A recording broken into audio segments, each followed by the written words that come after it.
Let's talk right now about a couple of the biggest stories in the news. One was announced last week in terms of the gender guidance for schools. I mean, you know, boys with boys and girls with girls would be my gender guidance, but there we are.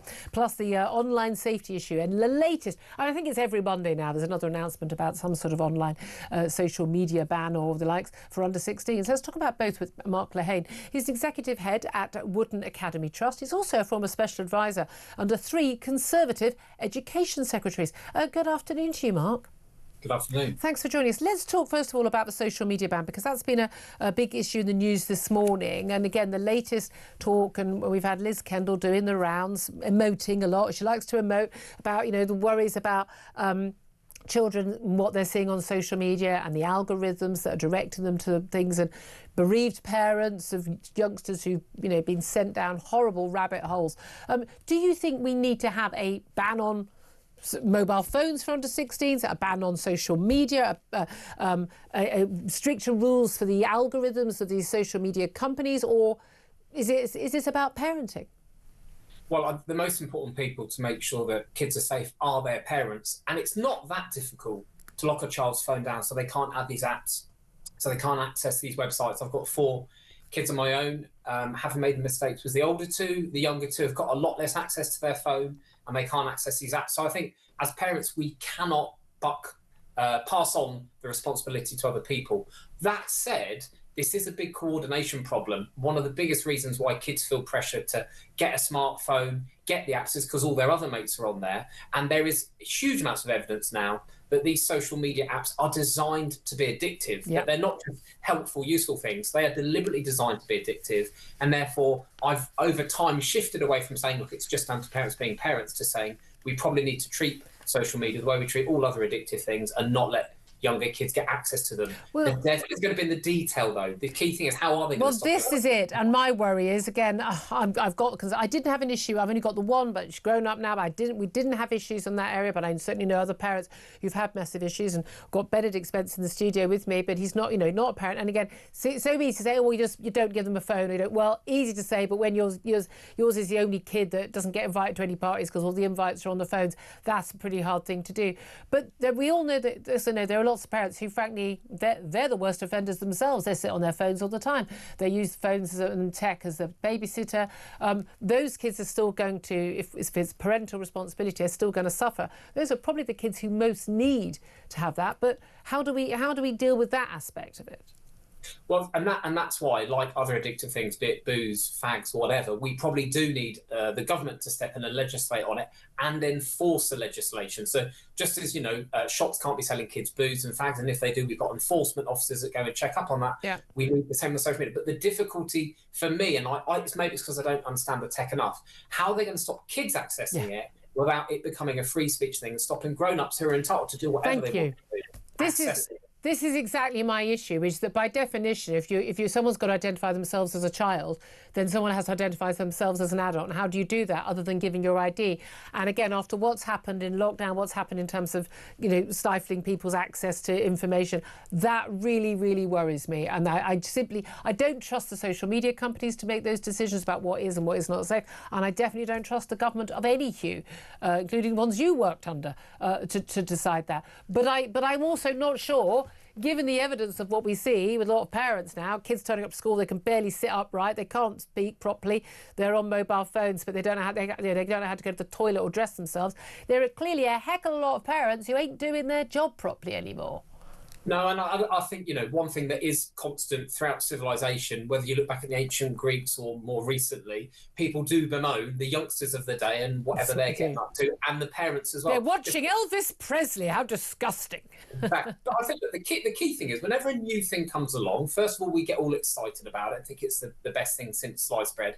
And then we realise what the downsides are. And then we go through this painful process of trying to work out how we keep the bad things at bay and try and make the best of the good stuff. Now, with social media, it is ubiquitous. That's what makes it so different. And it is so darn destructive and addictive. So we've got to get our head around how we do it. So I'm happy that the government are looking at it, but the devil is going to be in the detail. And this is what's going to come down to the electorate as a whole, making sure that the government doesn't over-regulate, doesn't give Ofcom or others too much power, and also doesn't get in the way of parents doing what they need to as well. It's not either or, it's and. Well, that's the interesting thing. I mean, again, the Online Safety Act came in, under the Conservatives, and this is about updating things and trying to keep up with the AI and things like that, which again can definitely be a great help, but also a great worry for youngsters.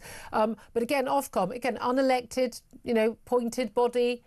Totally and utterly, unaccountable to the general public, having a say over whether or not social media could be banned. There was talk about banning X, Elon Musk says, because of Grok undressing, putting pictures out of women. I mean, it happened to me. You put a picture out yourself in a nice dress, and then someone puts you in a bikini, and it shouldn't be happening. But again, do I want unelected, unaccountable people wearing their big jewellery in Ofcom deciding whether or not I can go on X or not? No, I don't. And actually, putting my parent hat on or my head teacher hat on, I don't want Ofcom making those decisions either. What I do want is parents stepping up and doing what they need to do, schools doing what they need to do, because schools do have a responsibility, because we look after the kids for a huge chunk of their waking hours, so we need to do our bit. Ideally, parents and schools need to work together. And actually, when you talk to parents, I mean, I've got a really strict phone ban at my school, and we're going to go even harder next year. I mean, again, any school that doesn't have that is frankly not doing its job properly, as far as I'm concerned. You're right, but there are phone bans and there are phone bans. There are phone bans where we've made ourselves a bit unpopular with some this year. So now if we catch a kid with their phone a second time, we literally confiscate it for a whole week. And we've got some kids where we've taken it for half a term. I love it. I hate to tell you, but if their kid was an illegal migrants kid, they'd be entitled to compensation now. Well, what a lot of people don't realise, as a quick aside, what a lot of people don't realise is schools have legal indemnity. If you confiscate something from a child, something happens to that, the parents or the child have no combat. Oh, I love it. It's been tested in all over the years. But the key thing is that we know lots of kids are showing addictive behaviour. Yep. We know lots of kids where we see mental health problems they're struggling with. A lot of it comes from being on the phone all the time and lack of sleep. So it's one of these things which has brilliant upsides, but it's got massive downsides. And again, to control it is good. It's not just what the kids are doing online or what they're seeing online, it's what they're not doing. They're not having conversations face to face, they're not playing sport, they're not, just having fun. The normal interactions that we all had when we were younger, they're missing out on those. I see groups of kids and they're literally all looking down at their phones. It breaks my heart, it does. They're just missing out on life. One of the loveliest things that teachers will say when schools have brought in a phone ban is actually how they see kids rediscovering the art of conversation, mucking about, gossiping, playing sport, whatever it is. Books, exactly. Let's also talk about something else, talk about school responsibility. This was a new government guidance issued last week. I was absolutely gutted I wasn't on air on Friday to discuss it, but we finally got legally binding advice for schools. It was a little bit confusing. Parents should be involved in the vast majority of cases where a child questions their gender, according to the guidance.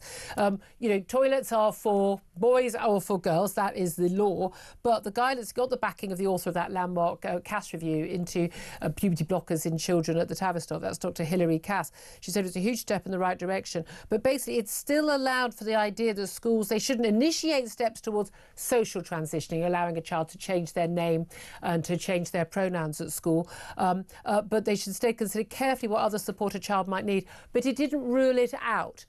I think it should have gone further and ruled it out completely, personally, and that parents should always be informed. But what do you make of it?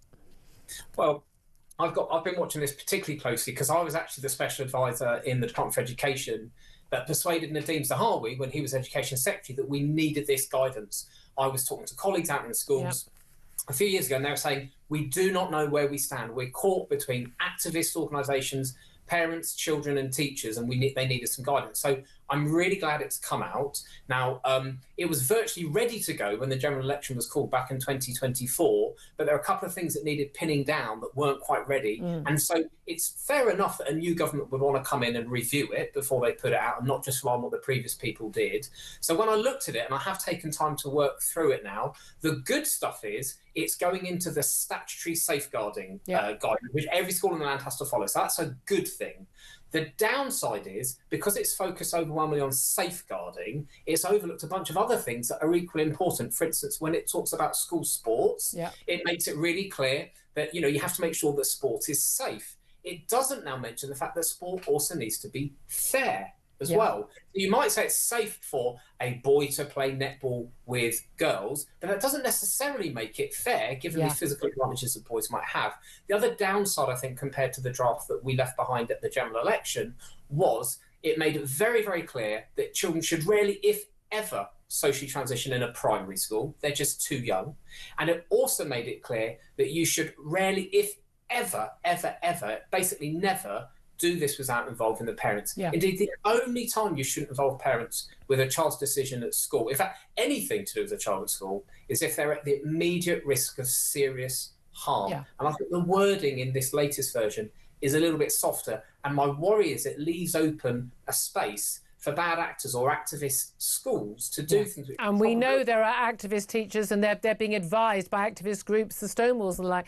Mark Lehain, really interesting to talk to you. Thank you very much for your very considered views on all of that. Former special advisor under Conservative Education Secretaries, but also now an executive head teacher at Wootton Academy Trust. Oh yeah, and a father of 4 as well, which I think also is relevant. Benedict Spence, you are none of those things, and I am none of those things. What do you make particularly of the gender guidance? Because when I saw it last week, I thought, oh, it should be really clear. You're a boy or you're a girl. You can't change genders. We don't lie to kids. End of. Nothing to discuss. You're a boy, you use the boys' toilets. Girls, you've got nothing to discuss. One of the first times that the Supreme Court was actually of any use was when it kind of came out and said, well, yeah, this is kind of, you know, how reality works. But we still don't seem to have quite got over that. And again, I mentioned this earlier, but it's one of those things where people on the left seem to be absolutely determined that the entirety of society should be bound up in all sorts of legalese to stop anybody from doing anything until it's something that they actually would like to happen, and it's, you know, it's inconvenient for them. That's the sort of situation that we're headed for. And, you know, the suggestion about activist teachers in schools, it's a very real thing. And I'm sorry, it's very dangerous, actually, that this is still allowed to proliferate.